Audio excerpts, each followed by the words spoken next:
দেখো দোস্ত সবাই, আমাদের এখানে গত ৩-৪ দিন ধরে প্রচণ্ড পরিমাণে বৃষ্টি হওয়ার কারণে নদী প্লাবিত হয়ে গেছে। চারিদিকে শুধু জল আর জল। এই প্রথম ৪-৫ বছরের মধ্যে এই প্রথম দেখলাম এত জল এখানে, এর আগে কখনো দেখিনি। দেখো এদিকে সব জল থাকতো না, এত ৪-৫ বছর ধরে আছে এখানে কোনো জল ছিল না, কিন্তু এবার প্রচণ্ড পরিমাণে জল হয়ে গেছে, গ্রামের ভিতরে জল চলে গেছে। তা দেখানোর চেষ্টা করছি।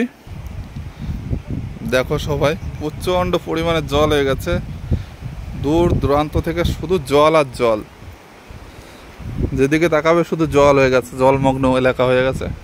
আমরা গ্রাম থেকে বেরোতেও পারছি না। এই যে আমাদের গ্রাম, যেখানে থাকি সেখানে গ্রাম, আমরা গ্রাম থেকে বেরোতে পারছি না, কোথাও যেতেও পারছি না।